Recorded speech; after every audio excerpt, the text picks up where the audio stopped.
Om Shanti. Good morning. आज हम सभी सुनेंगे प्यारे बाबा के 24 अगस्त 2020 के महावाक्य हैं। मीठे बाबा ने कहा, मीठे बच्चे सदा इसी खुशी में रहो कि हमने 84 का चक्र पूरा किया। अब जाते हैं अपने घर। बाकी थोड़े दिन यह कर्म भोग है। प्रश्न है, विकर्माजीत बनने वाले बच्चों को विकर्मों से बचने के लिए किस बात पर बहुत ध्यान देना है? उत्तर है, जो सर्व विकर्मों की जड़ देह अभिमान है, उस देह अभिमान में कभी ना आए, यह ध्यान रखना है। इसके लिए बार बार देही अभिमानी बन बाप को याद करना है। अच्छे और बुरे का फल जरूर मिलता है, अंत में विवेक खाता है, लेकिन इस जन्म के पापों के बोझ को हल्का करने के लिए बाप को सच सच सुनाना है ना। बाबा धर्मराज बाबा है, अगर उसको सच सच सुना देते हैं तो कुछ हल्का हो जाता है। जैसे कोई गलत काम करता है, सीधा जज के आगे पहुंच जाए तो बीच की मार से बच जाता है ना, तो सूली से कांटा हो जाएगा, लेकिन हमने जो किया उसका पनिशमेंट तो है, लेकिन कम हो जाएगा। ओम शांति। बड़े ते बड़ी मंजिल है याद की। बहुतों को सिर्फ सुनने का शौक रहता है, ज्ञान को समझना तो बहुत सहज है। 84 के चक्र को समझना है, स्वदर्शन चक्रधारी बनना है, जास्ती कुछ नहीं है। बाबा ने कहा, तुम बच्चे समझते हो हम सब स्वदर्शन चक्रधारी हैं। स्वदर्शन चक्र से कोई का गला नहीं काटते हैं, जैसे कृष्ण के लिए दिखाया है। अब ये लक्ष्मी नारायण विष्णु के 2 रूप हैं, क्या उनको स्वदर्शन चक्र है? फिर कृष्ण को चक्र क्यों दिखाते हैं? एक मैगजीन निकालते हैं जिसमें कृष्ण के ऐसे बहुत चित्र दिखाते हैं। बाप तो आकर तुम्हें राजयोग सिखाते हैं, ना कि चक्र से असुरों का घात करते हैं। बाबा राजयोग सिखाते हैं ना, उसके बल से हम अपने अंदर के 5 विकारों को विनाश करते। बाकी कोई ऐसा चक्र नहीं जिसे कोई हम अकासुर बकासुर का गला काटते हुए, है ना। असुर उनको कहा जाता है जिनका आसुरी स्वभाव है। बाकी मनुष्य तो मनुष्य है ना, ऐसे नहीं स्वदर्शन चक्र से बैठ सबको मारते हैं। भक्ति मार्ग में क्या क्या चित्र बैठ बनाए हैं, रात दिन का फर्क है। तुम बच्चों को इस सृष्टि चक्र और सारे ड्रामा को जानना है, क्योंकि सब एक्टर्स हैं। वह हद के एक्टर्स तो ड्रामा को जानते हैं। यह है बेहद का ड्रामा, इसमें डिटेल में नहीं समझेंगे, है ना। वो तो 2 घंटे का ड्रामा होता है, अब डिटेल में कौन समझाएगा। बाबा कह रहे जैसे वो 2 घंटे का ड्रामा, डिटेल में पार्ट जानते हैं। अब ये तो 84 जन्मों को जानना होता है। बाप ने समझाया है, मैं ब्रह्मा के रथ में प्रवेश करता हूँ। ब्रह्मा के भी 84 जन्मों की कहानी चाहिए। मनुष्यों की बुद्धि में यह बातें आ न सके, ये भी नहीं समझते कि 84 लाख जन्म है या 84 जन्म है। बाप कहते हैं, तुम्हारे 84 जन्मों की कहानी मैं सुनाता हूँ। 84 लाख जन्म हो तो कितने वर्ष सुनाने में लग जाएं। सोचने वाली बात है भी, इतना बड़ा पार्ट हो तो कितने वर्ष लग जाए सुनाने में। तुम तो सेकंड में जान जाते हो। ये 84 जन्मों की कहानी है। हमने 84 का चक्र कैसे लगाया है। 84 लाख हो तो सेकंड में थोड़ी समझ सकते हैं, संभव ही नहीं है 84 लाख का पार्ट सेकंड में समझ लेवे, है ना। 84 लाख जन्म है ही नहीं। तुम बच्चों को भी खुशी होनी चाहिए, हमारा 84 का चक्र पूरा हुआ। एक आत्मा टोटल 84 जन्म लेती, मैक्सिमम जन्म 84, है ना, और मिनिमम 1 जन्म। तो वास्तव में बात थी 1,84,000। लखो माने देखो, तो उन्होंने एक डंडा बढ़ा दिया, 84 लाख योनियां कर दिया। तो बाबा कहते 84 तो है भी नहीं, 84 लाख। तो हमारा 84 का चक्र अब पूरा हुआ। अब हम जाते हैं घर। बाकी थोड़े दिन यह कर्म भोग है, विकर्म भस्म हो, कर्मातीत अवस्था कैसे हो जाए, इसके लिए यह युक्ति बताई है। बाकी समझाते हैं, इस जन्म में जो भी विकर्म किए हुए हैं वह लिख कर दो तो बोझ हल्का हो जाए। जन्म जन्मांतर के विकर्म तो कोई लिख न सके, विकर्म तो होते हैं। जब से रावण राज्य शुरू हुआ है तो कर्म विकर्म हो पड़ते हैं। सतयुग में कर्म अकर्म होते हैं, है ना। अकर्म माना जिसका कोई पाप पुण्य नहीं बने। भगवान वाच तुमको कर्म अकर्म विकर्म की गति को समझाता हूँ। विकर्माजीत का संवत लक्ष्मी नारायण से शुरू होता है। सीढ़ी में बड़ा क्लियर है, शास्त्रों में कोई यह बातें नहीं है। सूर्यवंशी चंद्रवंशी का राज भी तुम बच्चों ने समझा है कि हम ही थे। विराट रूप का चित्र भी बहुत बनाते हैं, परंतु अर्थ कुछ भी नहीं जानते। बाप बिगर कोई समझा नहीं सकते। इस ब्रह्मा के ऊपर भी कोई है ना जिसने सिखाया होगा। इसलिए कहते ब्रह्मा द्वारा स्थापना, तो जरूर ब्रह्मा से भी ऊपर उनका पिता होगा। अगर कोई गुरु ने सिखाया होता तो उस गुरु का सिर्फ एक शिष्य तो नहीं हो सकता, है ना। बाबा कहते बच्चे तुम्हें पतित से पावन और पावन से पतित बनना ही है। ये खेल चलता रहता और ये भी ड्रामा में नूंद है। अनेक बार ये चक्र पास किया है, पास करते ही रहेंगे। तुम हो ऑलराउंड पार्टधारी, आदि से अंत तक पार्ट और कोई का है नहीं। तुमको ही बाप समझाते हैं, फिर तुम यह भी समझते हो कि दूसरे धर्म वाले फलाने फलाने समय पर आते हैं, है ना। हर एक का बाबा ने बताया। द्वापर युग से एक एक करके धर्म पिताएं आते गए, हाँ, उनके फिर धर्म पिताएं आके अपने अपने धर्म की स्थापना किया। क्रिश्चियन के लिए तो नहीं कहेंगे कि सतयुग में थे, वह तो द्वापर के भी बीच में आते हैं। यह नॉलेज तुम बच्चों की ही बुद्धि में है, यह किसको भी समझा सकते हो। दूसरा कोई सृष्टि के आदि मध्य अंत को नहीं जानते हैं। रचयिता को भी नहीं जानते तो रचना को कैसे जानेंगे। बाबा ने समझाया है जो राइटियस बातें हैं, हाँ, जो सही है, श्रेष्ठ बातें, अच्छी बातें, वो छपा कर एरोप्लेन से सब जगह गिरानी है। वो पॉइंट्स अथवा टॉपिक्स बैठकर लिखनी चाहिए। बच्चे कहते काम नहीं है, बाबा कहते ये सर्विस तो बहुत है। यहाँ एकांत में बैठ ये काम करो। जो भी बड़ी बड़ी संस्थाएं हैं, गीता पाठशालाएं आदि हैं, उन सबको जगाना है, सबको संदेश देना है। यह पुरुषोत्तम संगम युग है। जो समझदार होंगे वो झट समझेंगे। जरूर संगम युग पर ही नई दुनिया की स्थापना और पुरानी दुनिया का विनाश होता है। सतयुग में पुरुषोत्तम मनुष्य होते हैं और यहाँ आज की दुनिया के मनुष्य कैसे कहें। तो बाबा कहते यहाँ के मनुष्य तो आसुरी स्वभाव वाले पतित मनुष्य हैं। यह भी बाबा ने समझाया है कि कुंभ का मेला आदि जो लगता है, बहुत मनुष्य जाते स्नान करने।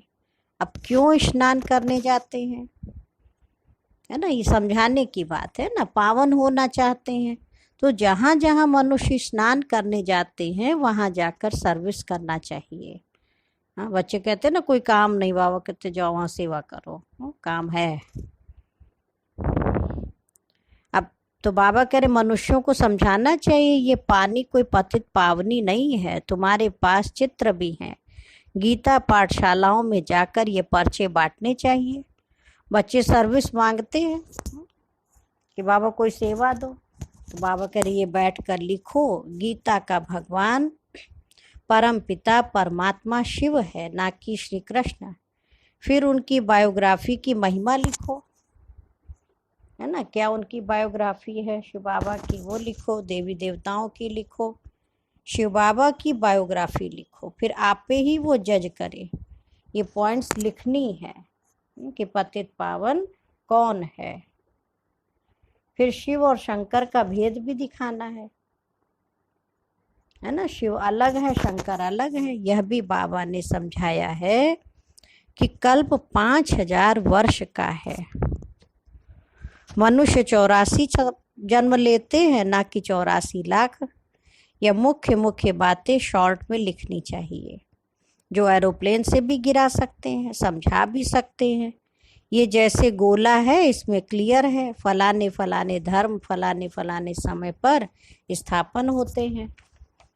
तो यह गोला भी होना चाहिए। हाँ, बाबा गोला किसको कह रहे हैं? सृष्टि चक्र के चित्र को।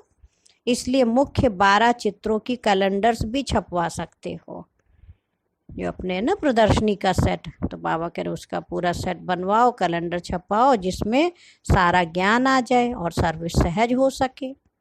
ये चित्र बिल्कुल जरूरी हैं। कौन से चित्र बनाने हैं, क्या क्या पॉइंट्स लिखनी चाहिए, वो बैठ के लिखो। बच्चे कहते कोई सेवा नहीं बाबा, देखो कितने काम दे रहे हैं, है ना। तुम गुप्त वेश में इस पुरानी दुनिया का परिवर्तन कर रहे हो, तो तुम बच्चे हो अननोन वॉरियर्स, माना गुप्त योद्धा हो। तुमको कोई नहीं जानते, बाबा भी गुप्त, नॉलेज भी गुप्त। इनका कोई शास्त्र आदि बनता नहीं। और धर्म स्थापक के बाइबल आदि छपते हैं, जो पढ़ने आते हैं, है ना। कितने देखो पढ़ते हैं, हर एक के छपते हैं। तुम्हारा फिर भक्ति मार्ग में छपता है। अभी नहीं छपना है, क्योंकि अभी तो ये शास्त्र आदि सब खत्म हो जाने हैं। अभी तुमको बुद्धि में सिर्फ याद करना है, और कोई काम नहीं, बुद्धि से बाबा को याद करना। बाप के पास भी बुद्धि में ज्ञान है, कोई शास्त्र आदि थोड़ी पढ़ते हैं, वह तो नॉलेजफुल है। नॉलेजफुल का अर्थ फिर मनुष्य समझते हैं सबके दिलों को जानने वाला है। भगवान देखते हैं तब तो कर्मों का फल देते हैं। बाप कहते हैं ये ड्रामा में नूंद है। ड्रामा में जो विकर्म करते हैं तो उनकी सजा होती जाती है। अच्छे व बुरे कर्मों का फल मिलता है, उसकी लिखत तो कोई है नहीं। मनुष्य समझ सकते हैं जरूर कर्मों का फल दूसरे जन्म में मिलता है। अंत घड़ी विवेक फिर बहुत खाता है ना, कि हमने यह पाप किए हैं, सब याद आता है। जैसा कर्म वैसा जन्म मिलेगा। अभी तुम विकर्माजीत बनते हो, तो कोई भी ऐसा विकर्म नहीं करना चाहिए। बड़े ते बड़ा विकर्म है देह अभिमानी बनना। बाबा बार बार कहते हैं बच्चे, देही अभिमानी बनकर बाप को याद करो। देही माना सोल कॉन्शियस बन के, आत्माभिमानी बन के शिव बाबा को याद करो। पवित्र तो रहना ही है। सबसे बड़ा पाप है काम कटारी चलाना। यही आदि मध्य अंत दुख देने वाला है। इसलिए सन्यासी भी कहते ये कागविष्टा समान सुख है। कागविष्टा समान माना कौवे को देखो गंदगी में ही सुख मिलता है, लेकिन वो तो क्षणिक सुख। तो आज की दुनिया का सुख भी कैसा है, बहुत क्षणिक। वहाँ दुख का नाम ही नहीं होता, यहाँ दुख ही दुख है। इसलिए सन्यासियों को वैराग्य आता है, परंतु वह जंगल में चले जाते हैं। उन्हों का है हद का वैराग्य और तुम्हारा है बेहद का वैराग्य। यह दुनिया ही छीछी है। सब कहते बाबा आकर हमारे दुख हर कर सुख दो। बाप ही दुख हरता सुख करता है। दुखों को हर लेते शिव बाबा और सुख दे देते हैं। तो तुम बच्चे ही समझते हो कि नई दुनिया में इन देवताओं का राज्य था। वहाँ किसी भी प्रकार का दुख नहीं था। जब कोई शरीर छोड़ता है तो मनुष्य कहते स्वर्गवासी हुआ, परंतु यह थोड़ी समझते कि हम नरक में हैं। हम जब मरे तब स्वर्ग में जाएं, परंतु वह भी स्वर्ग में गया वह यहाँ नरक में आया, कुछ भी नहीं समझते। तुम बच्चे 3 बाप का राज भी सबको समझा सकते हो। 3 बाप कौन से? बाबा कह रहे 2 बाप तो सब समझते हैं, एक लौकिक और एक पारलौकिक, और तीसरा यह अलौकिक प्रजापिता ब्रह्मा। फिर है यहाँ संगम युग पर, इनका भी राज 3 बाप हो गए ना, एक शरीर के माता पिता लौकिक, एक आत्मा के पारलौकिक शिव बाबा, और ब्रह्मा बाबा अलौकिक मम्मा बाबा, है ना, माता पिता। तो ब्राह्मण भी चाहिए ना, वहाँ ब्राह्मण कोई ब्रह्मा के मुख वंशावली थोड़ी हैं, जानते हैं ब्रह्मा था, इसलिए ब्राह्मण देवी देवता नमः कहते। ये नहीं जानते कि किसको कहते हैं, कौन से ब्राह्मण। तुम हो पुरुषोत्तम संगम युगी ब्राह्मण, वह है कलयुगी। यह है पुरुषोत्तम संगम युग, जब तुम मनुष्य से देवता बनते हो, देवी देवता धर्म की स्थापना हो रही है। तो बच्चों को सब पॉइंट्स धारण करनी है और फिर सर्विस करनी है। पूजा करने व श्राद्ध खाने पर ब्राह्मण लोग आते हैं, उनसे भी तुम चिट चैट कर सकते हो। देखो बाबा कहाँ कहाँ सेवा की युक्ति बता रहे ना। तो चिट चैट करना माना बातचीत करना। तुमको सच्चा ब्राह्मण बना सकते हैं। अभी भादों का मास आता है, सभी पितरों को खिलाते हैं। आने वाला ना पितृपक्ष है, तो ये पूरा होगा, फिर पितृपक्ष आ जाएगा 1 तारीख से। अब वो भी युक्ति से बाबा कह रहे करना चाहिए, नहीं तो कहेंगे कि ब्रह्मा कुमारियों के पास जाकर सब कुछ छोड़ दिया। ऐसा कुछ नहीं करना है जिससे नाराज हो, है ना। बाबा कहते वो मना नहीं है, आप अपने युक्ति से बाबा को भोग लगाओ, खिलाओ। कई कहते पितृपक्ष आएगा फिर पितरों को खिलाते हैं, चलो उनके नाम से कुछ निकल जाता है जो घर के गए हैं बड़े, है ना। तो बाबा कह रहे ऐसा कोई काम नहीं करना जिसमें कोई नाराज हो। युक्ति से तुम ज्ञान दे सकते हो।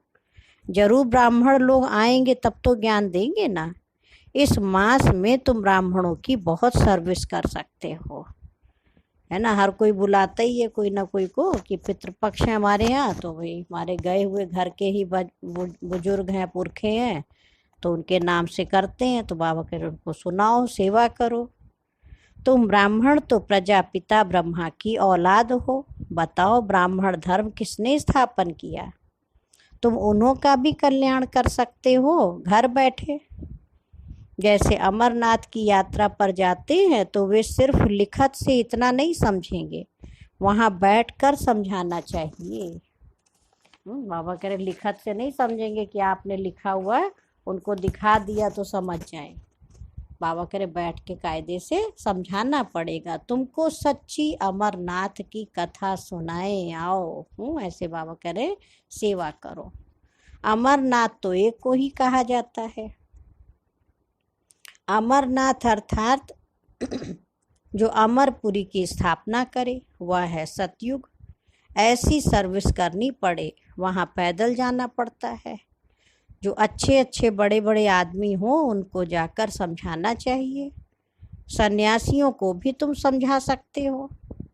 तुम सारी सृष्टि के कल्याणकारी हो। क्या बाबा कह रहे हैं कि आप बच्चे सारे सृष्टि के कल्याणकारी हो। श्रीमत पर हम विश्व का कल्याण कर रहे हैं। बुद्धि में यह नशा रहना चाहिए। अच्छा, मीठे मीठे सिक्के लधे बच्चों प्रति माता पिता बाप दादा का याद प्यार और गुड मॉर्निंग। रूहानी बाप की रूहानी बच्चों को नमस्ते। हम रूहानी बच्चों की रूहानी माता पिता बाप दादा को याद प्यार नमस्ते और गुड मॉर्निंग। शुक्रिया बाबा, शुक्रिया, बेहद दिल से बाबा का शुक्रिया। आज धारणा के लिए मुख्य सार है, फर्स्ट पॉइंट है, जब एकांत व फुर्सत मिलती है तो ज्ञान की अच्छी अच्छी पॉइंट्स पर विचार सागर मंथन करके लिखना है।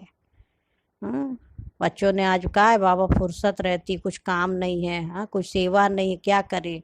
तो आज बाबा सब अच्छी अच्छी युक्ति बता रहे हैं। हाँ, खाली है ना, तो क्या करो, अच्छी अच्छी पॉइंट्स पर पहले विचार करो, फिर उन्हें लिखो। सबको संदेश पहुंचाने व सबका कल्याण करने की युक्ति रचनी है।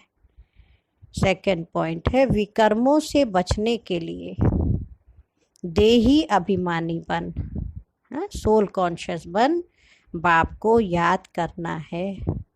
अभी कोई भी विकर्म नहीं करना है।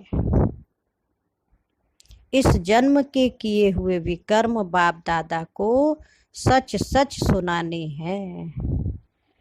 और आज मीठे बाबा का वरदान है, संपन्नता द्वारा संतुष्टता का अनुभव करने वाले सदा हर्षित विजयी भव। जो सर्व खजानों से संपन्न है वही सदा संतुष्ट है। संतुष्टता अर्थात संपन्नता। तो बाबा ने कहा जैसे बाप संपन्न है इसलिए महिमा में सागर शब्द कहते हैं, ऐसे आप बच्चे भी मास्टर सागर अर्थात संपन्न बनो, तो सदा खुशी में नाचते रहेंगे। अंदर खुशी के सिवाय और कुछ आ नहीं सकता। स्वयं संपन्न होने के कारण किसी से भी तंग नहीं होंगे। किसी भी प्रकार की उलझन या विघ्न एक खेल अनुभव होगा। समस्या मनोरंजन का साधन बन जाएगी। निश्चय बुद्धि होने के कारण सदा हर्षित और विजयी होंगे। और आज बाबा का मुरली का स्लोगन है, नाजुक परिस्थितियों से घबराओ नहीं, उनसे पाठ पढ़कर स्वयं को परिपक्व बनाओ।